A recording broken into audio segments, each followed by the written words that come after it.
Bonjour tout le monde et bienvenue dans cette nouvelle vidéo qui sera consacrée au cours numéro 1, les dépenses publiques.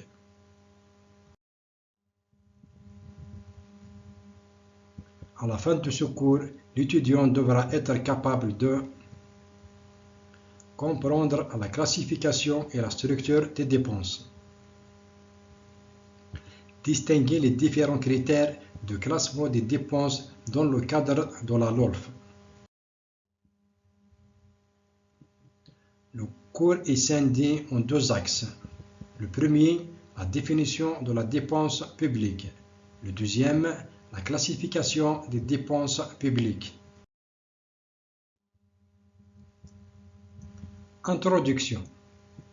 Les dépenses publiques constituent un instrument essentiel de l'action de l'État, lui permettant de financer les services publics, de soutenir l'économie et de répondre aux besoins sociaux. La loi organique 1815 relative aux lois de finances de 2 septembre 2018 a introduit une nouvelle approche axée sur la performance, la transparence et l'efficacité, et a également inclus de nouvelles classifications des dépenses publiques. 1. Définition de la dépense publique.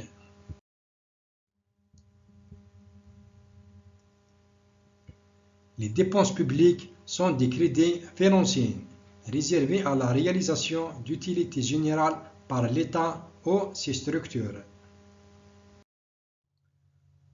À travers de cette définition, on peut dire que la nature des dépenses publiques sont des crédits financiers, c'est-à-dire des crédits budgétaires inscrits dans le budget.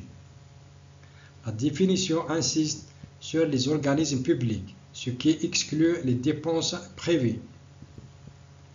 La finalité des dépenses sont destinées à la réalisation de l'utilité générale.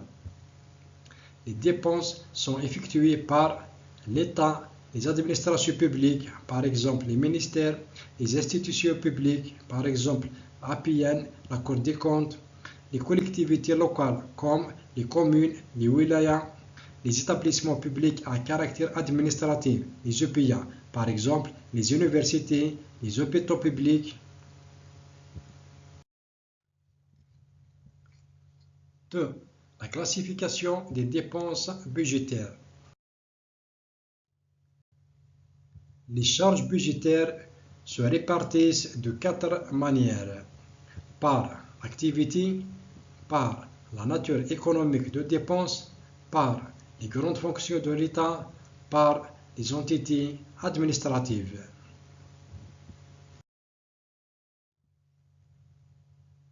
Le premier critère, c'est la classification par activité.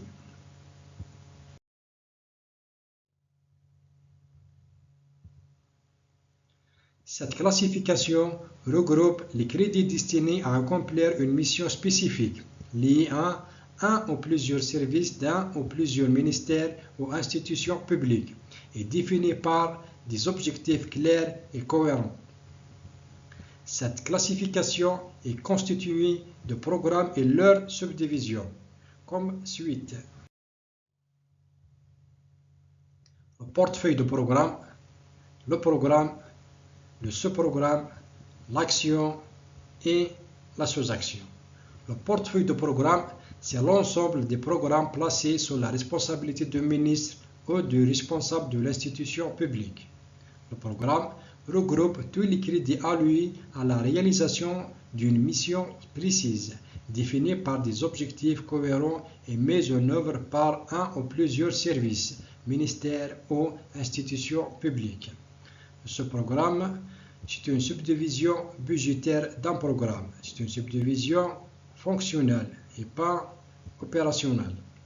L'action, c'est une subdivision de programme qui détaille la mise en œuvre concrète des politiques publiques et l'utilisation des crédits correspondants. La sous-action, l'action peut être décomposée en sous-actions si le niveau de mise en œuvre n'est pas défini de façon précise et complète.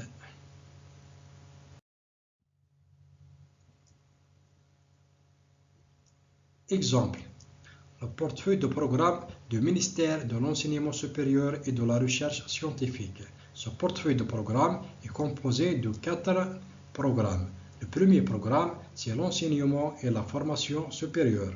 Le deuxième programme, c'est la recherche scientifique et développement technologique. Le troisième programme, c'est la vie estudiantine. Le quatrième programme, c'est l'administration générale. Le premier programme comprend 2 sous-programmes. Le premier et deuxième cycle d'enseignement. Le deuxième, c'est la formation de troisième cycle. Le deuxième programme contient 3 sous-programmes. Le premier, le soutien administratif à la recherche et la gestion des finances. Le deuxième, la recherche de développement. Le troisième, l'innovation technologique. Le troisième programme est composé de 2 sous-programmes. Le premier, c'est les œuvres universitaires. Le deuxième, les conditions de vie des étudiants. Le quatrième programme comprend 2 sous-programmes. Le premier, la gestion du ministère. Le deuxième, c'est le soutien administratif.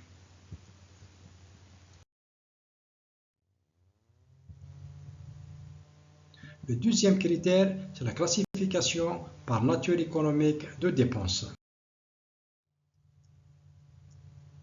C'est une classification qui organise les charges budgétaires de l'État en grandes familles de dépenses, formant chacune une nature économique distinguée. Les titres de dépenses sont au nombre de 7, comme suit. Titre 1. Les dépenses de personnel.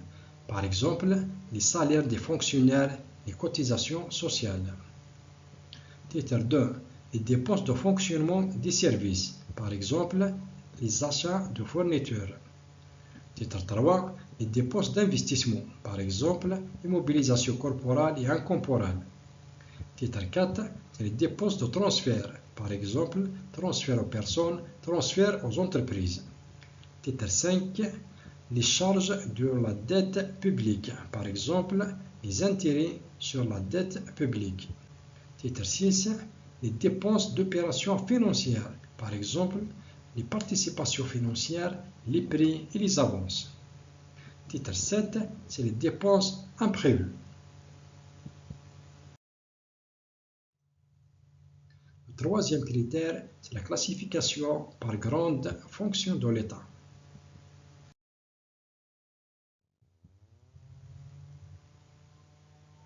Il s'agit d'une classification qui sert à identifier les secteurs responsables de la réalisation des objectifs par fonction. Elle est généralement utilisée dans le cadre de comparaison internationale. Les niveaux de cette classification sont définis comme suit.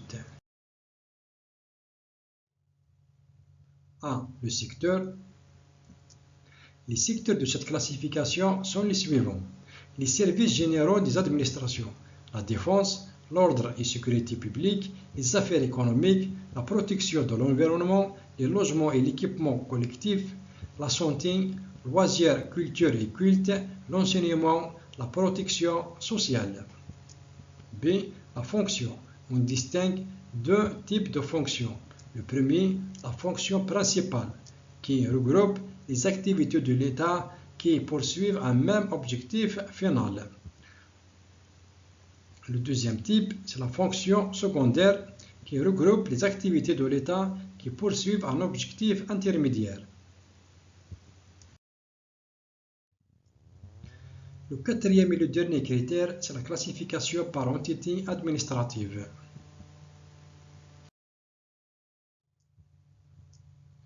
Il s'agit d'un regroupement des charges budgétaires de l'État par ministère et institutions publiques.